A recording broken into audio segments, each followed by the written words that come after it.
Oh, hi, and welcome to Slapshot Smack Talk. Rolls off the tongue nicely, doesn't it? Now, I'm Erik Janssen on the this side of the pond, this side of the Atlantic, the European side of the Atlantic, displaced Canadian. Yes, I know. Well, what the hell am I doing on this side? But I am joined by David Tuchman, former New Yorker who used to live here in the United Kingdom, who's now living in the West Coast. He's not even on this side of the pond. He's on the other side of the pond, and he's overlooking the Pacific Ocean. So he's probably in hockey heaven. And welcome aboard, Mr. Tuchman. Thank you. I'm thrilled to be here. Yeah, I am on a different pond altogether, but I will say that I miss your side of the pond. I miss London in many ways all the time. Yeah, because you lived here for quite a you worked here, you lived here. We worked together many a time on various sports here in London. And the thing is, where you are living now in Pasadena, California, might I add, uh, you've got better face-off times than me now. You're living. The reason why I said hockey heaven, because here in the UK, 7 p.m. Eastern means midnight. For us, face-off times.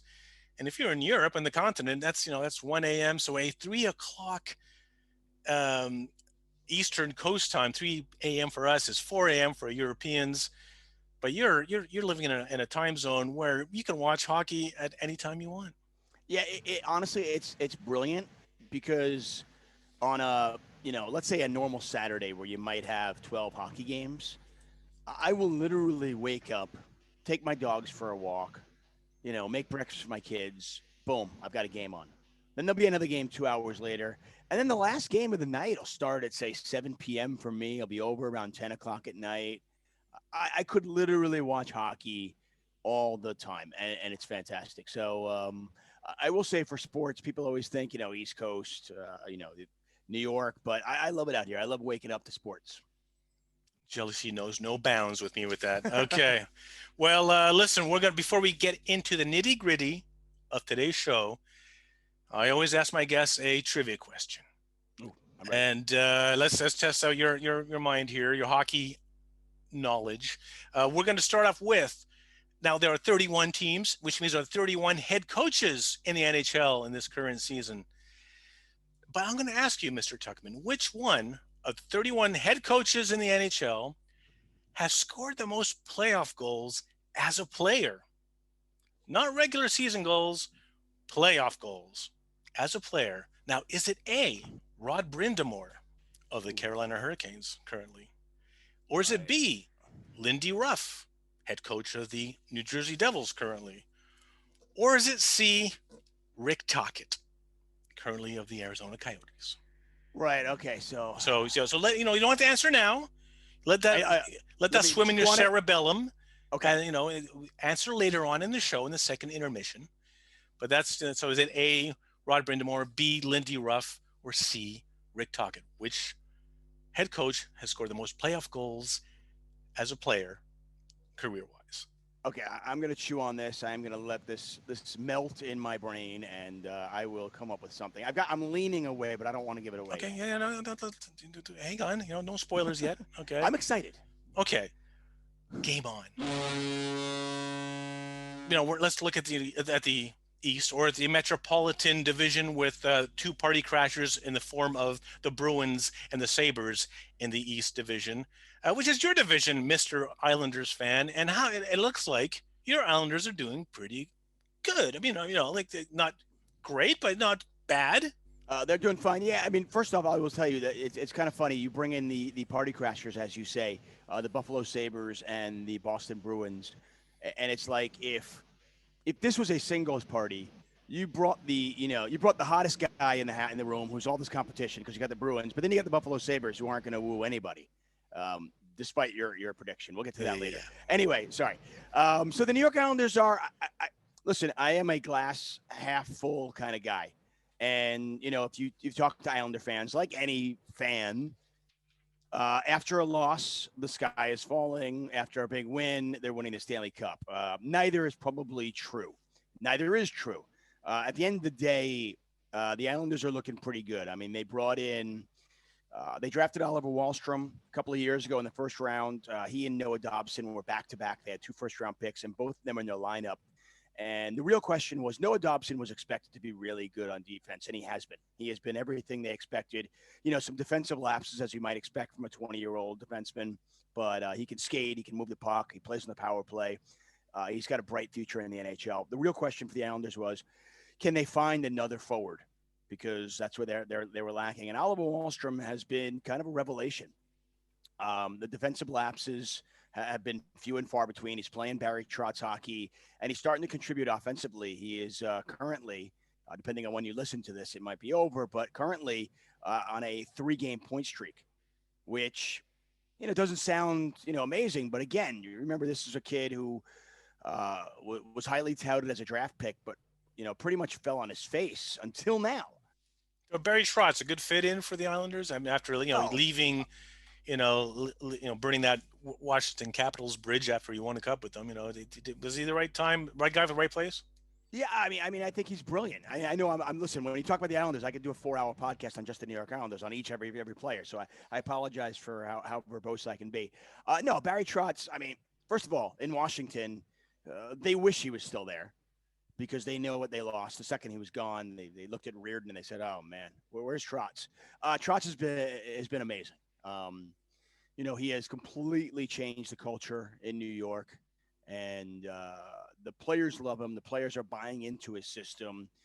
He expects a lot from his coach, from his players, but he's also a players coach, and I think the players really know how much he cares for them, and it goes a long way. And you can see it. I mean, even the young kids who have all the talent in the world, the Matt Barzals of the world, they have bought in to his system. And how many times can you say that? I mean, in other organizations, can you see a kid who could easily get 90 points, 100 points in another organization sacrifice offensively because he knows the way to win is through defense?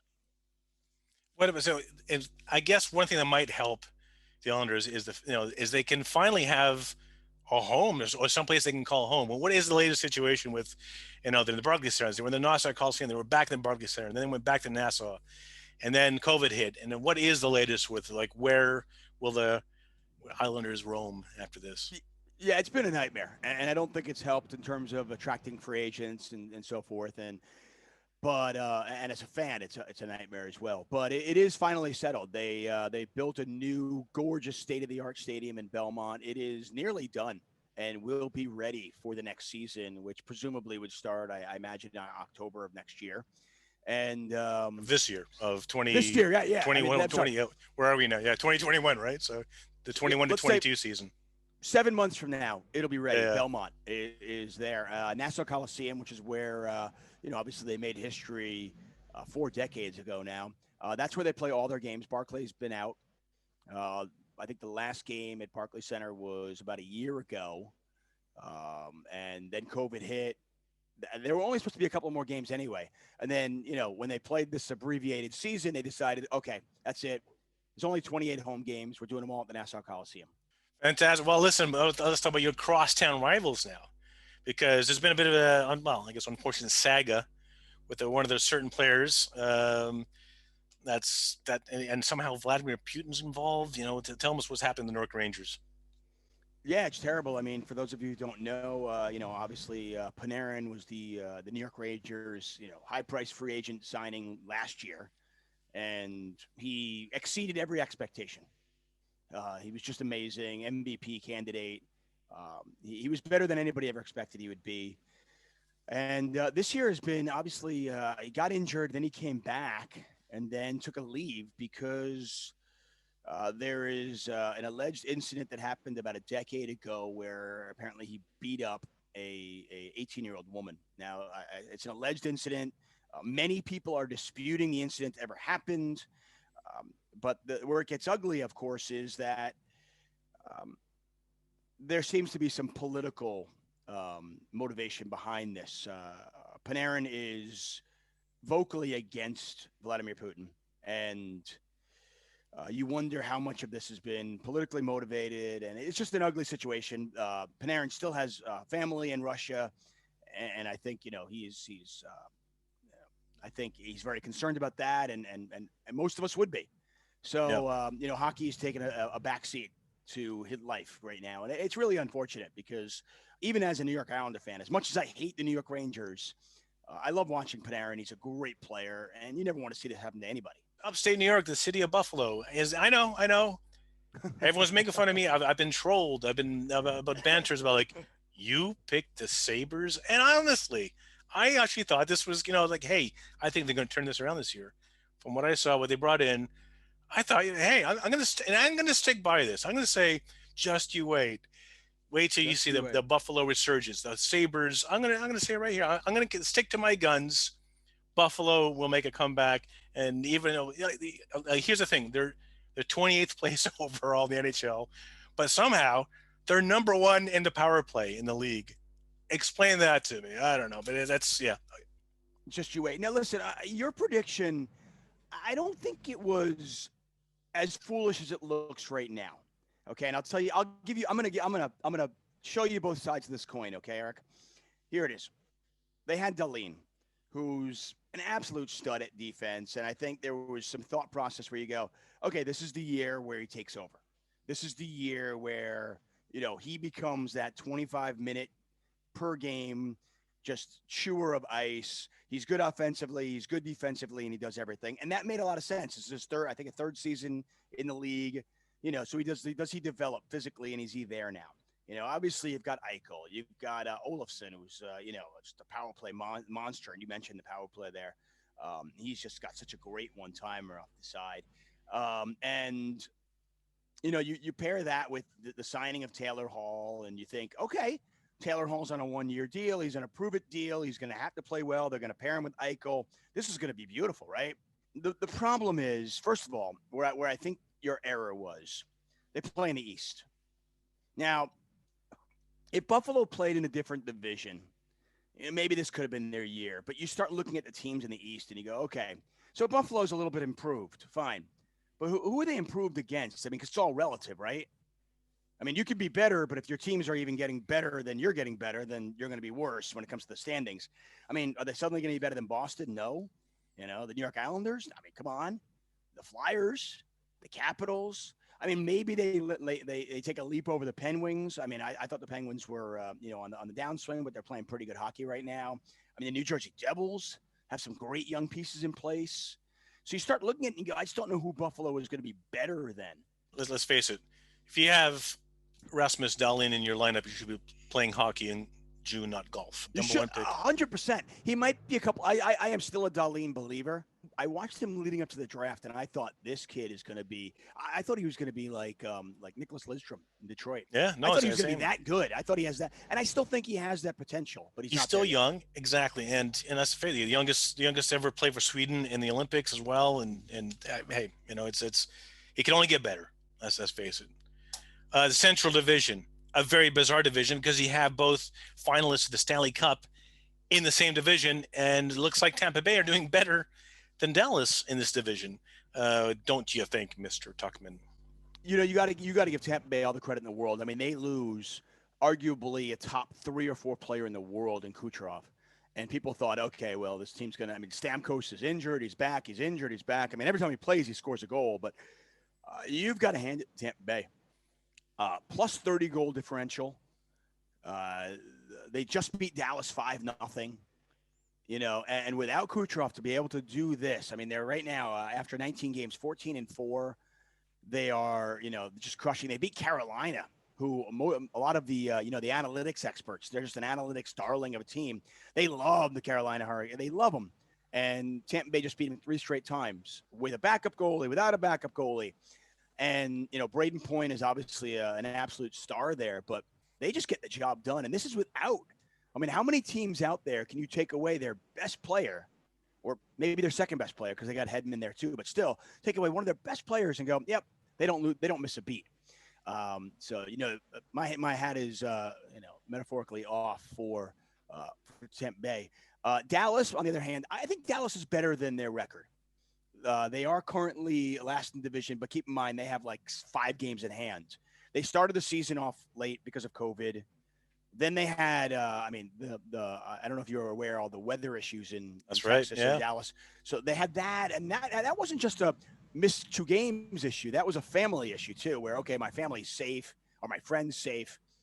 So Dallas has had a nightmare first month or so of the season. And I do think they're a better team than we have seen so far. And I do think I think while the season is not long, I do think it's long enough that the cream will rise. I don't think Dallas is as good as we saw last year. I don't think they're a Stanley Cup team, but I do think they're a playoff team. Lastly, before we end this period, we're not going to talk about the Nashville Predators, who I picked as my dark horse. Less said, the better. First intermission. Now, the story this week is, and you can't even make this stuff up, there's a woman in Quebec who was arrested because she was selling counterfeit Alexis Lafreniere Pee-wee rookie hockey cards. Like, we're not even talking about like rookie cards in the NHL. Like Alexis Lafreniere when he was playing with Pee-wee hockey. There were some printed in 2013. She made a whole bunch of counterfeit ones and trying to sell them on eBay for $100 a pop. Now somehow, I know she got arrested, and you just think that poor Alexis Lafreniere, not only is he struggling at New York, but is his hockey card more valuable than he is right now? Yeah, listen, I put a tweet out a few days ago, and I said maybe Lafreniere is not that good. At the end of the day, I actually think he is. I think he's going to be fine. I expect him to come back in the second season a lot better. As for the counterfeit cards, hey, listen, you and I go way back to poker. Whenever there is money involved, there will be people out there who are trying to, make money in some, sordid ways. So keep your wits about you. If a deal looks like it's too good to be true, it probably is. And just be smart about that. Now, did you know when you're growing up, obviously, and I think I already know the answer here. Yeah, when you were a kid, walking to school, you'd go and buy hockey cards, baseball cards, got them, need them, trade them in the schoolyard. You did it, right?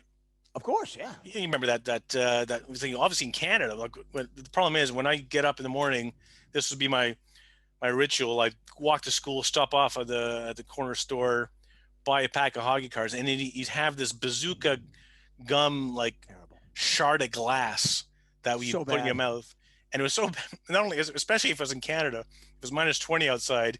You take one bite and just shatter into a million pieces. Oh, absolutely, I love that. Oh, I'm so glad you said that. Inside of your mouth, Honestly, I remember that. I remember that so well. But yeah, your mom or your dad would give you lunch money, and you just spend it on a deck of cards. Exactly. And here's the thing. Here's a history about here in Europe, they didn't do the whole hockey card, baseball card, let alone football, rugby cards, cricket cards, sort of thing. They had Panini sticker albums, which eventually we did as well, and in the 80s as well. There would be the Panini sticker album, but they would do it for football, international football, and that was a huge thing here. But for us growing up, it was hockey and baseball cards, right?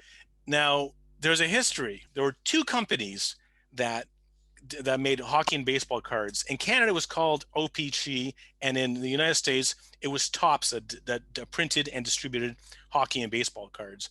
In Canada, the OPG factory was in London, Ontario. And what does OPG stand for? Well, it's an indigenous Native American Chippewa name for the robin. Why the robin? I don't know why they chose that, but OPG was the one. They had to have separate printing in Canada over the states because they had bilingual hockey cards in French and English, because let's face it, there are loads of French Canadians in the league. So you had to cater to the French Canadian market as well. So when OPG entered the trading market, they were struggling, but what saved them? Beatlemania. That's right. Yeah, they actually printed Beatles trading cards for the youth of Canada, and that was their cash cow. And did you know that a wrapper, just the wrapper itself of a Beatles trading card, goes for $2,000? You can, if you find one in like an attic, just the wrapper itself on its own is worth $2,000. Now the highest price paid for any hockey card, well, surprise, surprise, is Wayne Gretzky's 1979 mint condition with a certain serial number, went for $1.29 million. Now that's the most expensive hockey card in the world. But let me branch off to baseball cards. Trust me, there is relevance here. One of the most expensive and rarest baseball cards in baseball is the 1909 Honus Wagner baseball card. And why is it rare? Because Honus Wagner didn't like the fact that it was a tobacco company that printed them way back in 1909. He didn't want kids to like buy cigarettes to get his trading cards. So he told them, yank my card out of circulation. I don't want my name to be associated with cigarettes. Who ended up buying the most expensive and rarest baseball card in the world? Wayne Gretzky, the guy who is the most rarest rookie card in hockey, owns the rarest baseball card. I think when Full he went, circle. when Gretzky went to L.A. and he and the owner were close, Yeah, and McDowell. that's a whole nother story, right? That's a whole other story, and we could do a podcast just on that. They got into like sports memorabilia and whatnot. By the way, I have a Gretzky rookie card. Mine is like many of the kids that mine has got cornered, has got rounded edges and stuff. Mine's probably worth about $2,500, but it is a prized possession I own. I also have two Mario Lemieux rookies. I got an old Bobby Orr, and I still have some. I mean, I honestly I still collect cards today. I never stopped. Well, there you go. End of the first intermission. On to the second period. Let's talk about the West, where you are currently residing. How is the vibe in Los Angeles with hockey right now? Obviously, Kings are a bit of a resurgence. The Ducks sucks. Tell me all Yeah, about it. that is pretty much the case. Now this is funny. So when I was a kid, I grew up in upstate New York, and I played pretty competitive hockey, and we used to travel around. And there were a couple of tournaments where we would go, and I'm old enough that if we'd play, if a team from California ever came out, we would just, I mean, it was 11-0 going to the third, and it was one of those coach games where it was okay, pass it 4 times before you shoot, that kind of game. But when Wayne Gretzky, going back to Wayne Gretzky, when Wayne Gretzky went to L.A., hockey blew up. Now, this is always going to be a Lakers town. It's a Lakers town. If the Lakers are the worst team in the league, it's a Lakers town if they're the best team in the league. Makes no difference, okay? But when the Kings are playing well, there's a huge popularity, and hockey got really popular here. And there's a lot of rinks. There is, from where I live, there's 6 ice rinks within 25 miles of my house, and each one of these ice rinks has 3 sheets. You know, so you go to one place and there's 3 sheets. So hockey is incredibly popular. People love the Kings. It's definitely more of a Kings town than it is a Ducks town. I mean, keep in mind, the Kings have won a couple of Stanley Cups in the last decade. So and they still have a lot of those players from that era. So what have you done for me lately is always going to apply. And so it still is, without a doubt, a Kings town. Interestingly enough, the Kings and the Ducks, I don't get to see their games as much because of the freaking blackouts. I subscribe to the NHL package, so I get all the games, every single one. I can watch my Islanders. I can watch your Canadians. I can watch whoever I want. And I generally will watch one full game a day, and then I'll watch all the condensed games. It's a great package, by the way. I'm not getting paid by them, but it is great. If you're a hockey fan, highly recommend it. That said, they block out the local games, so I can't see the Kings or the Ducks until 24 hours afterwards. But by that time, there's a new game for me to watch, so I just don't get to see as many Kings games and stuff. I watched a couple of Ducks games lately simply because I wanted to see the rookie kid, Trevor Zegras, the MVP of the World Juniors. I wanted to see how he played and how he looked. So I watched him. He looks great. He's going to be an absolute star. But I don't get the whole blackout thing. It makes no sense to me. That's amazing that they're doing that, still doing the COVID era. I mean, like, what are you thinking? It's during COVID. I can't go to the game anyway. Just show me the game. I mean, there's still commercials there. Show me I don't care. Yeah, no, it's I don't get it. How about hockey participation? I mean, you got kids playing hockey now. You have kids playing I do. hockey in California. Oh, I said, I mean, the hockey it's huge out here now. I mean, I think parents in California are a special breed, and when I say special, I don't necessarily mean in a good way. It's almost like a Canadian mentality, really competitive, and A lot of so hockey moms, yeah. a lot of hockey moms and dads who never quite made it, or maybe they became fans of hockey and they just think their kid's going to be in the NHL. And anyway, I coach. When I moved out to LA, before I moved to London, this is my first stint in LA. I coached a Pee Wee team. For those of you who don't know, that's like 11, 13-year-olds. Then I coached a midget team, which is like, you know, 16 to 18. And I currently coach my kid. My kid is 7 years old. He's a mite. And it is the time of my life. Actually, I had a practice last night. So much fun. I can't tell you how happy it makes me. I mean, I love him whether he plays hockey or not. I don't care.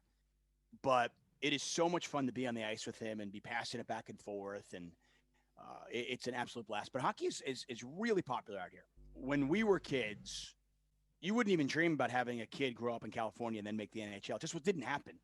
But nowadays, we can play 12 months a year, and kids do. So you're going to see over the next, 10 years, you will see many, many more kids from California make it to the NHL. I mean, and speaking of hockey in California, it's time for you to make fun of me picking the Sharks, or is it a wise choice? You picked the Sharks too? I I picked thought you the just picked Buffalo. I was going to make fun of you for Buffalo. Wait, you picked Buffalo, I picked the Nashville, yeah, the yeah, Sharks? Okay, so basically, okay, I'm just just just going to hit for me while all I'm your down. Okay, hold on a second. Hold on a second. Okay, for all the viewers out there, we'll talk really quietly so Eric doesn't hear. Next year when he makes his picks, just go opposite. That's where the money is. You can't miss any of his podcasts because if you just go opposite, that's where the value is. Yeah, the Sharks. Listen, they've got some talent. The Sharks are in trouble because they got old real quick. Brent Burns is not the player he was even 2 years ago. Eric Carlson's contract is just that is an absolute pariah. That is just a chain, a ball and chain on them. I mean, 11 million in this day and age. I don't know how you sign a 29-year-old to an 8-year deal. It's just it's unfathomable to me. And I thought the return of Patrick Marleau would help stabilize the ship. Patrick Marleau is 73 years old. I know, I know. I just said I mean, like listen, I'm not, coming from an old timer. I can tell you, I'm not what I was 10 years ago. I'm certainly not what I was 20 years ago. But yeah, the San Jose Sharks, they just don't have the depth. And I uh, think the same thing in Buffalo, by the way. We talked about that. It's just the same thing. It's just you can't just win with the high, the big name, talented players. You need that third line that's gonna, gutty and gritty each night. all right, let's rub it in. All right, it's Sorry, I'm sorry. I mean, all right. I just thought call me an old romantic. All right, they're a uh, fun team. I'm not gonna listen. They are fun. and They're you know, fun. They lose and I'll games. give They San win Jose their games seven dues. six. I'll give their San Jose their dues that they are a hockey town. Um, that is the end of the second period. Right, this is the part where we do pop culture blending into hockey, or is it hockey blending into pop culture? We start off with literacy. We start off with Eric's hockey book of the week. And this week, it's By the Numbers by Scott Morrison. And the reason why I've chosen this book, I've actually loved this book because it causes so much debate. It all stems from when Jeremy Roenick went to the Arizona Coyotes, back then the Phoenix Coyotes, and Teppo Noonan had his number 27. So he said, you know what, I'll pick 97. Then he was told, that's it. That was no one's ever worn 97 before, ever in the history of the league. And he goes, really? And then Scott Morrison goes, really? So now that every single number has been used across the league, he said, I'm going to allocate each shirt number a player who wore it best, if you will. For example, it's controversial.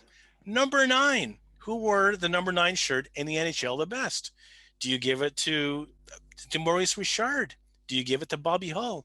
No, well, even me as a Montreal fan, you got to give it to Gordie Howe, right? But it 99, no brainer. 66, duh.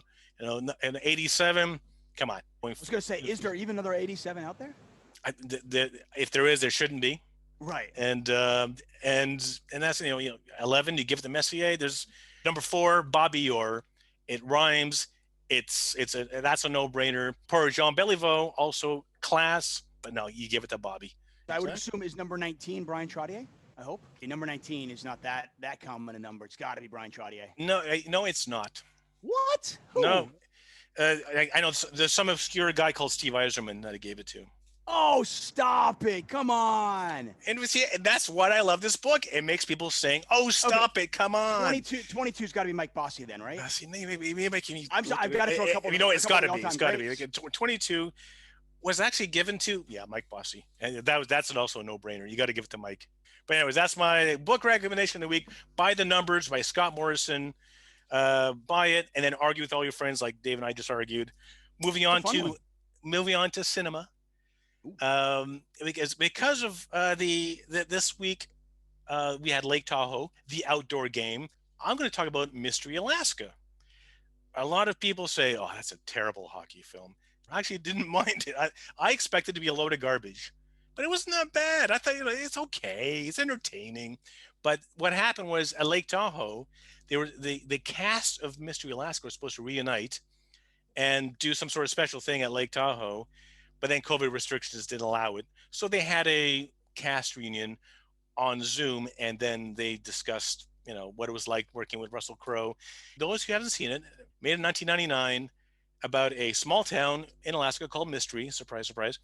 And they invited the New York Rangers to come out and do an outdoor game up in Alaska because it's this tiny little town. It was actually filmed in Banff in Alberta, but this fictional town called Mystery, Alaska. Hockey was their end all, that be all. It binded their community, and it's the only thing that they had going for them. And the New York Rangers came up, played an outdoor game with them. None of them were actually the New York Rangers. In reality, they're all fictional players. But Russell Crowe's in it, and Burt Reynolds in it. And get this, none of them knew how to skate until so they casted two guys who never knew to skate. Russell Crowe, New Zealand born, Australian raised, never laced up skates until he had to prepare for this movie. He said he still has Achilles tendon problems because his feet just weren't used to it. He didn't grow up wearing skates, so Oh. he had to. But his skating wasn't too bad in the film. I mean, did you ever see it? I saw it. I listen. I mean, from somebody who plays hockey and for somebody, you can just tell when obviously when they film. I'll pull back the curtain for anybody who doesn't know. So when they're filming something, and I've been an actor as well. I actually auditioned for Mystery Alaska.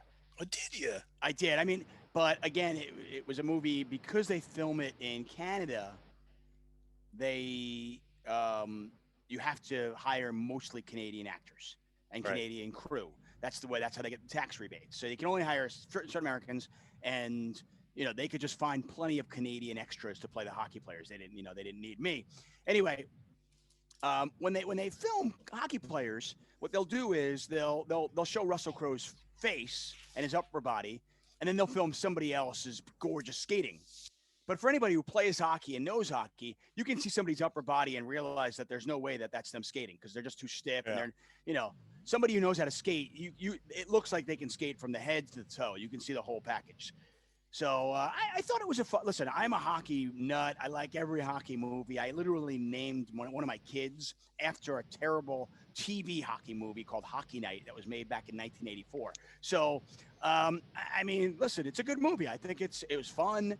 I mean, despite the New York Rangers being featured in it, I thought it was a good movie. I liked it. They get their If you're advantage. clicking channels and you see Mystery Alaska, come on, give it a go. It's not that bad of a movie. Hey, if anything, it was impetus for all of the great outdoor games we see, right? And it's pretty much what led to it. Exactly. It's sort of spawned all the 30 outdoor games you've already had in the NHL. So just for that alone, give it a shot. The now it's time to test your knowledge and see how smart or dumb you are. Um, I asked you earlier, Mr. Tuchman, uh, out of the 31 NHL head coaches are out there, which of these three have scored the most playoff goals in his playing career? And I asked, was it A, Rod Brindamore, was it B, Lindy Ruff, or was it C, Rick Tocchet? You've had time to think. I'm not going to play the Jeopardy theme song. So what's your educated guess or non-educated guess? Okay, my educated guess is going to be I'm going to go with Rick Tocchet because Rick Tocchet was that in front of the net guy who just he just got a lot of the dirty goals, and that's where you score in the playoffs. If I remember correctly, those teams that he played for, I think they made the playoffs a lot. So I'm going to go with Rick Tocchet here. I know Brindamore had a pretty storied career as well. Lindy Ruff has just been coaching since like 1841, so I can't imagine he's in there. I mean, he's got what 4,000 coaching wins. I'm exaggerating, but only slightly. I think it's Rick Tocchet. Okay, final answer. Yes. Okay, in no particular order. Okay, here we go. Lindy Ruff, Yeah. 11. Yeah. 11 playoff goals. Okay. Again, no particular order. Rick Tocchet scored 52. Rod Brindamore, 51 goals. Yeah. Oh, so close. There you go. That's so well done. Yeah, I don't know what I still don't know how I'm going to do the point system this season with it, but yeah, I'll give you a point. There you go. I like it. End of the second intermission. All right, third period. Here we go, and here's where we're back to the True North, strong and free, the North Division. Where to begin? Okay, so the big news is Montreal Canadiens have fired their head coach, Claude Julien, and Kirk Muller, their assistant coach. Major changes. Dominique Ducharme is now in charge. Since then, they've lost 2 in a row. So is it now? I know you and I had a sort of a bit of a chat before we started recording. Is it too early for Montreal to start panicking? And did they pull the trigger too quickly? Break it down for me because I've almost had enough.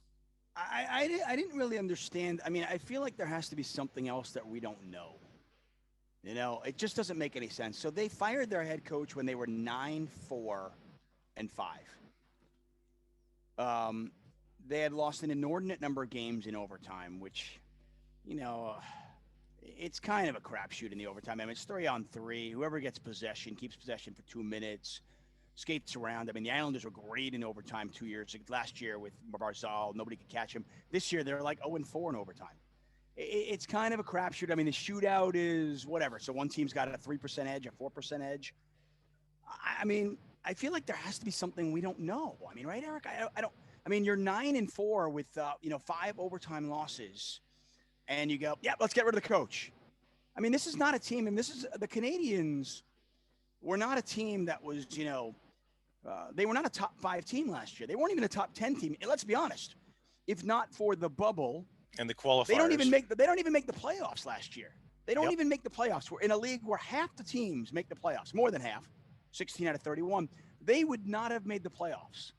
So the fact that they came out of the gate so hot, they were so good early on, and they lost a couple of bad games to Ottawa. Okay. I mean, it just seems like a pretty quick trigger. They lost 2 straight. They're still in the playoffs. I just don't think this is that good a team. So I don't know why the coach is taking the hit. And here's the thing about it. Now Montreal is a tough town, as everyone knows. It's everything you do is under a microscope.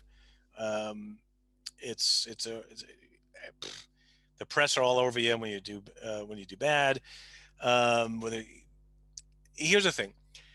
One thing that I resent is it used to be the adage that if you're not a French speaking individual, if you can't speak French, you shouldn't be coaching the Montreal Canadiens, which I think is a terrible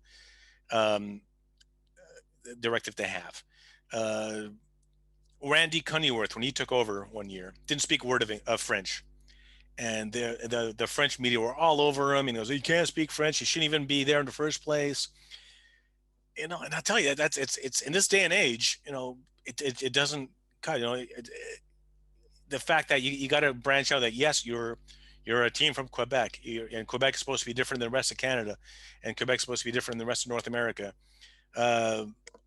I'm bilingual, and when Sagakoi was the captain of Montreal Canadiens, he was an ambassador for not being able to speak French. Sagakoi speaks 5 languages. Unfortunately, French isn't one of them, and he was unable to give interviews in French after post-game matches. And you just think, geez, what a tough town to play hockey in. And forget, I don't care what language you speak. I don't care if you're a mute. Just if you put the puck in the net, if you can save the puck, if you put W's on the board, just go for it. Stop using this French mentality. And I'm all for bilingualism.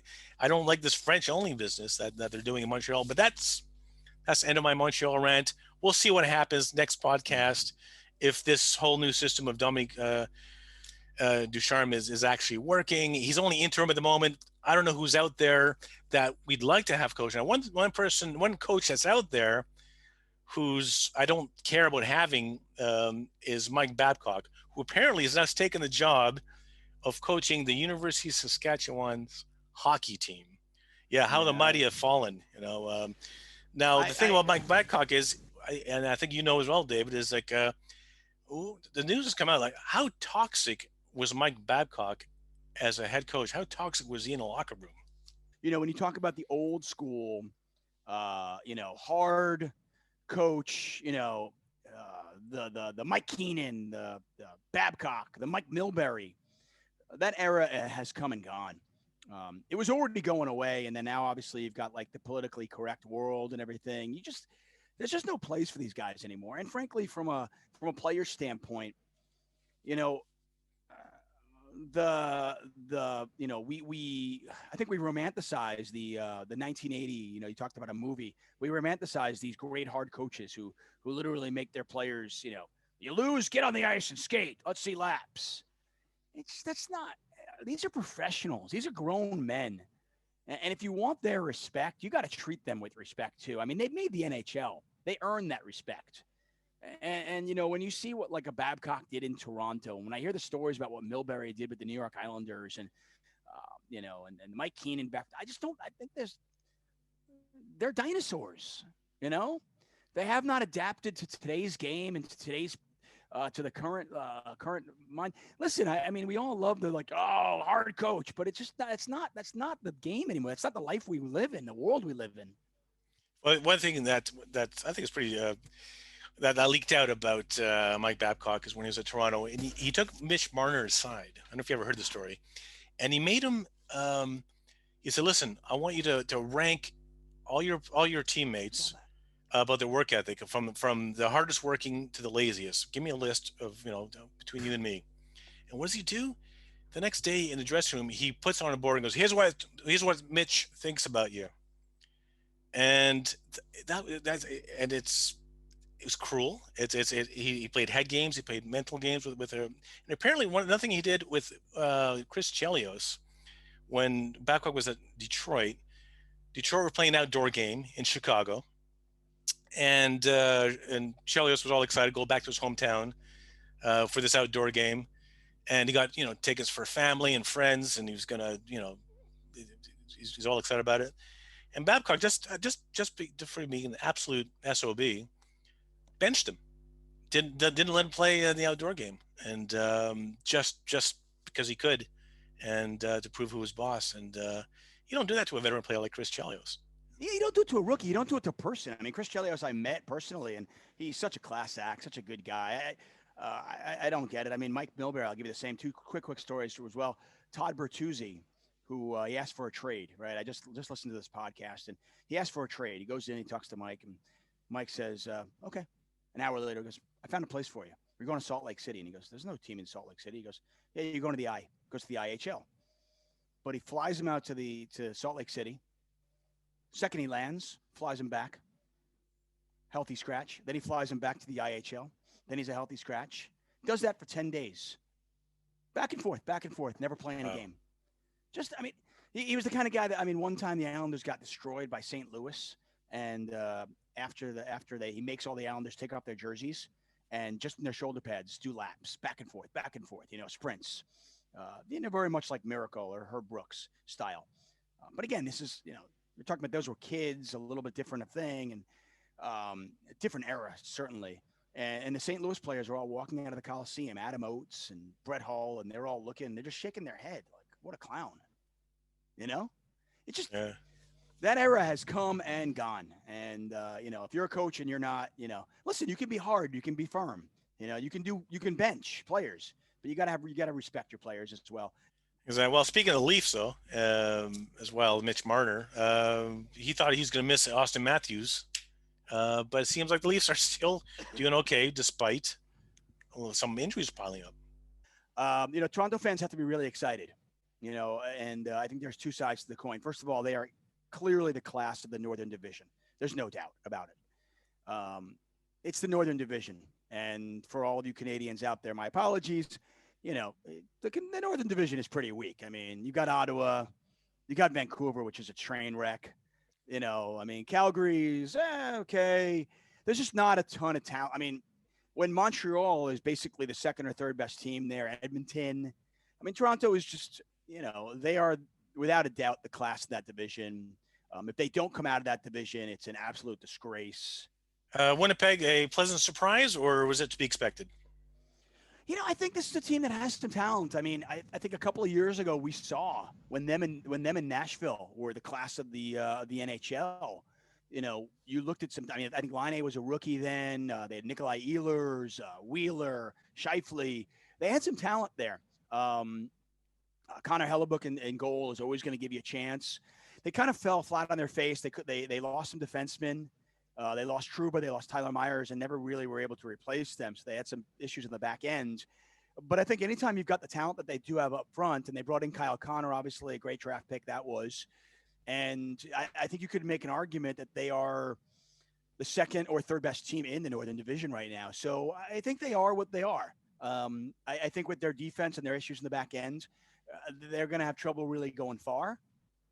But I think they can certainly exploit the weaker teams in that Canadian division. Any other? That's the thing, because I don't think I would have accepted anybody who's telling me that the Canadian division is the weakest. But I gotta agree with you. It's we're not going to know until the playoffs begin which is the weakest division, because no one's playing against each other except Right, their but own okay, division. So, Eric, I just want to make sure people realize though, when I say the Canadian division is the weakest division, I'm not saying Canadians are weak. no, I know, There are, I know. no, but I think people take. Listen, I understand. Canadians take affront to that. They go, what is he saying about my Canadians? No, listen, the best players in the world are Canadian. Okay, my favorite player, the jersey I'm wearing, is Matt Barzal. He's a Canadian. Okay, the best players in the world are Canadian. There's no doubt about that. But the Canadian teams, look at Vancouver. Who's going to argue?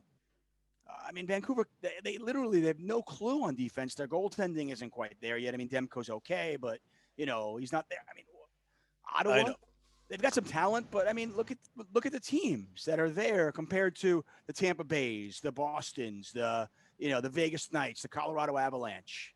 Hey, look, I'm the first to admit, like as far as everyone, the world perceives us Canadians, like, oh, they're so nice, they're so polite, they're so friendly. I will fully admit we are the most obnoxious bunch when it comes to hockey. We are irrational. We don't listen to reason. And I will fully admit that. And the same applies to curling too. Believe it or not, we're the most annoying bunch when it comes to the sport of curling, fans and players alike. And that's the end of the third period. Thank you for joining me, Mr. Tuchman, Mr. David Tuchman. Now you've got your own social handles, and if people want to sort of find out what your picks are, which apparently are better than mine, so I hear. Yeah, I've been running pretty good. I had a bad night last night, but still up about 10 units on the season. And Doing pretty where well. can people follow you? I am at Tuck on Sports. So I am on social media, Twitter, Instagram, but pretty much Twitter at Tuck on Sports. Follow me there for any hockey talk. I love talking hockey, so feel free to reach out. Excellent, but also don't forget to to come back and join us one day. So it's we'd love to have you back on. I'd be thrilled to. This is a blast. As you can tell, I am not at a loss of words. I could literally do a podcast about every single team in the NHL. I love this game so much. I'm so passionate about it. And that's why we like having you on Slapshot Smack Talk. And don't forget to follow us on Slapshot Talk. That's our handle, by the way. Follow us at Slapshot Talk. And for more entertainment, and hopefully we'll have David back on. We know we'll have David back on. Time to even no matter what the time difference is, we'll figure out a way. Whether I'm waking up or he's waking up, we'll make it work. There's we've roughly done about 20 games so far this season. There's another 36 to go ish for most teams. So the season's not over yet, not by any means. So tune in. Who knows? My Buffalo Sabres pick might actually come to fruition as Mr. Tuchman shakes his head in disgust. All right. Well, thanks again, David. Thank you. Thank you. This is a blast. All right, guys. Thanks for joining us. We'll see you next week, next episode. New people, new attitude.